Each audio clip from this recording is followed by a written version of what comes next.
સમગ્ર મામલે તબીબે દાવો કર્યો છે કે આ નકલી વરખવાળી મીઠાઈ સ્વાસ્થ્ય માટે જોખમી છે। આ મીઠાઈ ખાવાથી કિડની, લીવર પર અસર કરે છે અને ફૂડ પોઈઝનિંગ પણ થઈ શકે છે। હવે એલ્યુમિનિયમનું વરખને લીધે મગજમાં નુકસાન થઈ શકે, થોડી મેમરી લોસ થાય, ઉલટી ઉપકા થાય, ડાયરિયા થાય, હાડકાં નબળા થાય, લાંબા ગાળે આવી ઇફેક્ટ થઈ શકે છે। અને એ જ રીતે નિકલ બી કોઈક વાર વપરાય છે અને નિકલને લીધે પણ ઉલટી થવી, ઝાડા થઈ જવા, પેટમાં ડિસ્કમ્ફર્ટ લાગવું, આ બધું થતું હોય છે। એટલે તમારે કોઈ પણ જગ્યાએથી મીઠાઈ લો એના માટે સ્પેશિયલ જાણી લેવું પડે કે એ લોકો વરખ શેનું વાપરે છે। દિવાળીમાં મીઠાઈ આરોગતા પહેલા સાવધાન રહેજો। દરેક ચમકતી વસ્તુ ચાંદી નથી હોતી। આ વાત અમે એટલા માટે કહી રહ્યા છે કેમ કે ચાંદીનો ભાવ ઐતિહાસિક સપાટી પર પહોંચી ગયો છે। ત્યારે શું દરેક મીઠાઈના વેપારીઓ તેમને ચાંદીના વરખવાળી મીઠાઈ આપતા હશે તેવો સવાલ ઊભો થઈ રહ્યો છે કે માર્કેટમાં મળતી ચાંદીના વરખવાળી મીઠાઈ વેપારીઓને કેવી રીતે પોષાય છે તે એક મોટો સવાલ છે। ત્યારે તમે જે મીઠાઈ ખાઈ રહ્યા છો તે ક્યાંક નકલી તો નથી ને? તો ચાલો જાણીએ શું છે ચાંદીના વરખની ખરી હકીકત વિશે।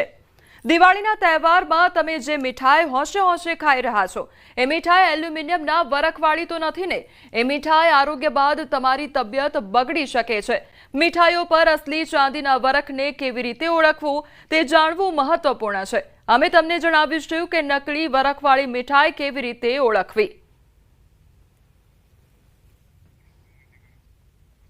તો એક તરફ મીઠાઈમાં જે ચાંદીનો વરખ જોવા મળી રહ્યો છે તેને લઈને ઘણા સવાલો થઈ રહ્યા છે કે આખરે આ અસલી ચાંદીનો વરખ છે કે પછી એલ્યુમિનિયમ ફોઇલ લગાડવામાં આવ્યું છે તેને લઈને ઘણા સવાલો ઉદ્ભવી રહ્યા છે। બીજી તરફ આ દિવાળીનો તહેવાર ચાલી રહ્યો છે અને આ પ્રકારે જ્યારે બજારમાં મીઠાઈઓ મળતી હોય છે ત્યારે તેની ઓળખ કેવી રીતે કરવી તેને લઈને પણ ઘણા સવાલો છે। આખરે આ મીઠાઈ પર એલ્યુમિનિયમ છે કે ચાંદી તે કેવી રીતે ઓળખવું તે પણ જાણી લઈએ। તો નકલી વરખવાળી એલ્યુમિનિયમ જેવી ધાતુઓ સાથે મિશ્રિત કરવામાં આવે છે અને જેથી સરળતાથી તે ફાટતું નથી। તો નકલી વરખ તેજસ્વી પણ થોડી પીળી ચમક હોય છે। નકલી વરખ હાથ પર ઘસતા જ તે ફાટી જાય છે। આ તમામ રીતે તમે ઓળખ કરી શકો છો। નકલી વરખ કઠણ પણ હોય છે તો નકલી વરખને સળગાવતા તે બળી પણ જાય છે। આ તમામ જે બાબતો છે તેને ધ્યાનમાં રાખવી જોઈએ અને તમે આ તમામ બાબતોને ધ્યાનમાં રાખીને ચકાસી શકો છો કે આખરે આ જે ચમક જોવા મળી રહી છે તે પછી ચાંદીની છે કે પછી એલ્યુમિનિયમની। તો તહેવારોની સિઝનમાં નાગરિકોના સ્વાસ્થ્યને લઈ એએમસીની ટીમે બિકાનેર સ્વીટ માર્ટની દુકાનમાં ચેકિંગ હાથ ધર્યું। ત્યારે આ દરમિયાન અમે આપને બતાવીશું કે મીઠાઈ કઈ રીતે તૈયાર કરવામાં આવે છે।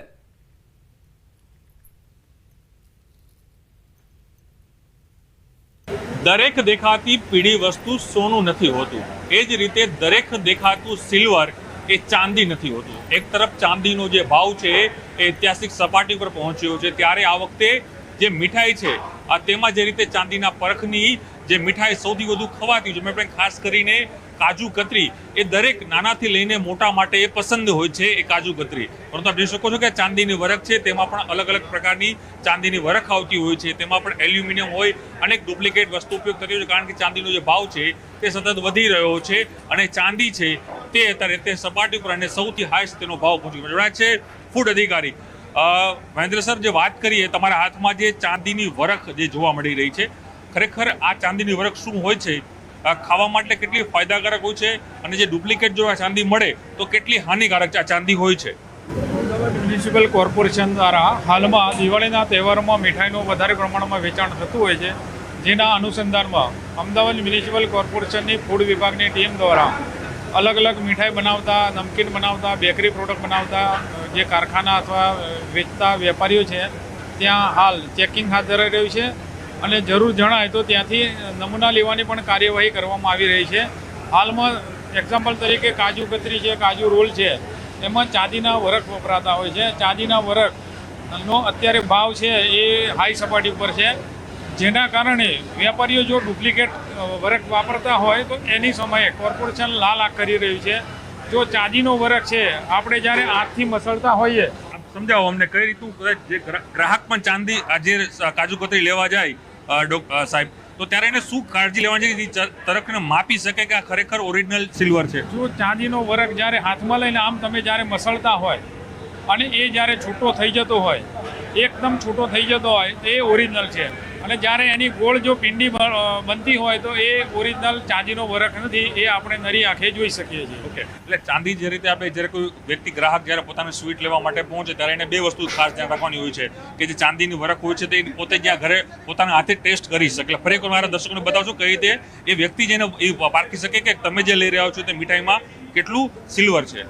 તમે ઘરે જઈને આ જે કાજુ કતરીની ઉપર જે વરખ લગાવવામાં આવે છે એને હાથમાં લઈ અને આ રીતે તમે જ્યારે મસળશો તો એના પાર્ટિકલ છે એકદમ છૂટા પડી જશે. અને જો ડુપ્લિકેટ હશે તો એ ગોળ ગાંઠ જેવું થતું જશે. જ્યારે આ જે ચાંદીનો વરખ જો ઓરિજિનલ હોય તો એ ગોળ ગાંઠ જેવું બનતું નથી અને છૂટું એકદમ થઈ જશે. જે આપણે ઓરિજિનલ ચાંદીનો વરખ છે એ પરખ કરીશું. અને અહીંયા જે વપરાતા જે ચાંદીના વરખ છે એ બ્રાન્ડેડ કંપની છે, એ બ્રાન્ડેડ કંપનીના વાપરતા હોય છે જનરલી. પણ કોઈ સરસ ચૂકથી પણ વેપારીઓ આ રીતે વેચાણ કરતા હોય છે તો એની સામે અમારી હાલ તપાસ હાથ ધરાઈ રહી છે. ચોક્કસ આપ કહી શકાય કે મહાનગરપાલિકા છે તે અલગ અલગ જે કામગીરી છે તે હાલ કરી રહી છે.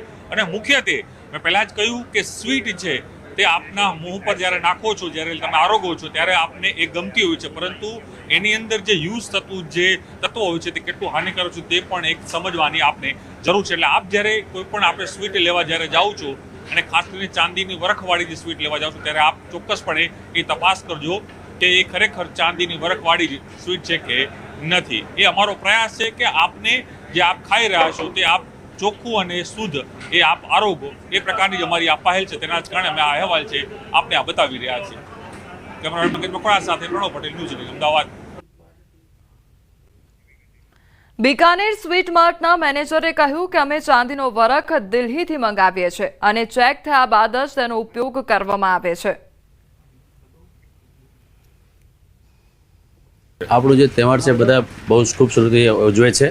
દર વખતે વધારો થાય છે બધી વસ્તુઓમાં, ભાવ પણ વધારો છે અને સેલ પણ વધારો થાય છે અને બહુ સારું છે. ખાસ કરીને કાજુ કતરી સૌથી લોકોની પ્રિય વસ્તુ હોય છે, એટલે એ કઈ રીતે ડિમાન્ડ વધી પણ અત્યારે શું ઘણી બધી વેરાયટી પણ વધી ગઈ છે. કાજુની મીઠાઈની ફેન્સી મીઠાઈની વેરાયટી વધી ગઈ તો કાજુ કતરીની ડિમાન્ડ તો ફૂલ છે, એ તો અનલિમિટેડ ડિમાન્ડ છે. એને સિવાય વેરાયટી છે અમારું જોડે ઘણી બધી વેરાયટી કાજુમાં, રોલ છે, બોલ છે, બધા છે, પણ એની પણ વેરાયટી ખૂબ ચાલે છે.